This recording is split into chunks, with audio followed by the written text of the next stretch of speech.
उत्तर प्रदेश के मुख्यमंत्री योगी आदित्यनाथ ने आज राजधानी के गोमती नगर विस्तार इलाके में 1.5 एकड़ भूमि पर बनने वाले राज्य आपदा प्रबंधन प्राधिकरण के नवीन भवन के शिलान्यास कार्यक्रम में पूजन किया। इस दौरान राज्य मंत्री अनूप प्रधान, वाल्मीकि उत्तर प्रदेश राज्य आपदा प्रबंधन प्राधिकरण के उपाध्यक्ष लेफ्टिनेंट जनरल रविंद्र प्रताप शाही, विधायक राजेश्वर सिंह समेत कई पदाधिकारी मौजूद रहे। वहीं इस अवसर पर सीएम योगी ने एनडीआरएफ और एसडीआरएफ के 5 जवानों को उनके आपदा के दौरान किए गए साहसिक कार्यों और जनहानि को रोकने के लिए किए गए प्रयासों को लेकर प्रशस्ति पत्र देकर सम्मानित किया। इसके अलावा सीएम ने बटन दबाकर प्राधिकरण की तरफ से जागरूकता बढ़ने के उद्देश्य से बनाई गई 3 लघु फिल्मों और रेडियो पर प्रसारित होने वाली जिंगल्स को भी रिलीज किया।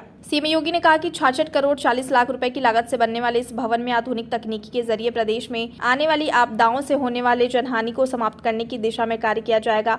उन्होंने कहा कि साल 2017 में हमारी सरकार बनने के बाद से प्रदेश में आपदा के चलते होने वाली जनहानि में कमी आई है और इसे न्यूनतम स्तर पर ले जाने का हमारा प्रयास निरंतर जारी है। उन्होंने आगे कहा कि राष्ट्रीय आपदा मोचन बल और राज्य आपदा मोचन बल के अलावा आपदा मित्र और दूसरे कई विभागों के आपसी समन्वय को बढ़ाकर प्रदेश में बाढ़, अतिवृष्टि, मानव जीव संघर्ष, आकाशीय वज्रपात समेत कई जनहानि करने वाली चीजों को हमारी सरकार ने आपदा की श्रेणी में शामिल किया है। इसके अलावा आवश्यक रूप से मुआवजा भी देने का प्रावधान हमने रखा है। उत्तर प्रदेश देश की सबसे बड़ी आबादी का राज्य है।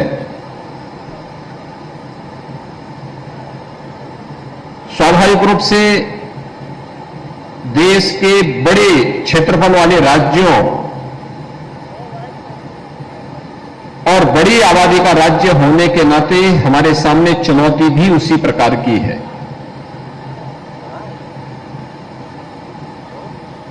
उत्तर प्रदेश की सीमा नेपाल से भी मिलती है, बिहार से भी मिलती है। झारखंड, छत्तीसगढ़, मध्य प्रदेश, राजस्थान, हरियाणा, उत्तराखंड और दिल्ली राज्यों के साथ भी हमारी सीमा मिलती है।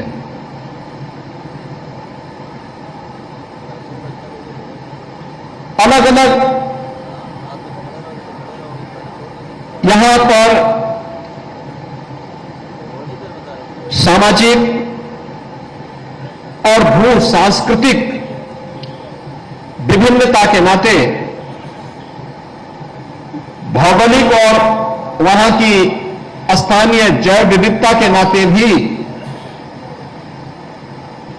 अलग अलग परिस्थितियां अलग अलग क्षेत्रों में हम सबको देखने को मिलती है। जितना बड़ा है और जितना विस्तार है, उतनी बड़ी चुनौती और उतनी ही ज्यादा आम जनमानस की अपेक्षाएं भी हैं। एक और हिमालय से आने वाली नदियों के कारण बाढ़ के खतरे उत्तर प्रदेश में जुलाई से लेकर के सितंबर अक्टूबर तक बना रहता है। विंध्य क्षेत्र और बुंदेलखंड क्षेत्र में आकाशीय बिजली का खतरा अलग है। पश्चिमी उत्तर प्रदेश भूकंप जैसी त्रासदी के सबसे अति संवेदनशील जोन में से एक माना जाता है। तो उत्तर प्रदेश के अंदर तराई का नेपाल से सटा हुआ क्षेत्र मानव वन्य जीव द्वंद्व के कारण भी जाना जाता है। 9 क्लाइमेटिक जोन उत्तर प्रदेश में है। स्वाभाविक रूप से 9 प्रकार की क्लाइमेटिक जोन के कारण आपदा की कम या ज्यादा आशंका वहां सदैव बनी रहती है। आपदा आती है। अब टेक्नोलॉजी इतनी इंप्रूव हो चुकी है कि हम समय रहते अगर आपदा के प्रति आम जनमानस को जागरूक कर लें तो मेरा यह मानना है कि आपदा से होने वाली जन और धन की हानि को न्यूनतम स्तर पर लाने में सफलता प्राप्त हो सकती है।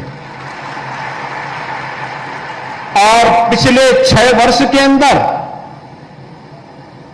प्रधानमंत्री मोदी जी के मार्गदर्शन में, उनके नेतृत्व में देश जब प्रगति के नए नए प्रतिमान स्थापित कर रहा है, तो उत्तर प्रदेश ने भी विभिन्न क्षेत्रों में जो प्रगति की है, उनमें से आपदा प्रबंधन का एक क्षेत्र यह भी है जहां पर हम लोगों ने आपदा को न्यूनतम करने और आपदा से होने वाली जनधन की हानि को भी न्यूनतम स्तर पर पहुंचाने के लिए जो कदम उठाए हैं, आज उसके परिणाम हम सबके सामने हैं। जैसे हमारे राज्य मंत्री बोल रहे थे, बाढ़ उत्तर प्रदेश के 40 जनपदों में बाढ़ के प्रति अति संवेदनशील और संवेदनशील है। 24 जनपद अति संवेदनशील है और 16 जनपद संवेदनशील है। लेकिन उत्तर प्रदेश के अंदर बाढ़ प्रबंधन के बेहतरीन प्रयास करने का परिणाम था आज 4 से 5 जनपद ही ऐसे हैं जहां पर बाढ़ के संकट से हमें बरसात में सप्ताह 10 दिन लोगों को कष्ट उठाना पड़ता है। शेष वहां पर अन्य जनपदों से इसे मुक्ति करने के लिए उठाए गए कदमों के बहुत अच्छे परिणाम सामने आए हैं।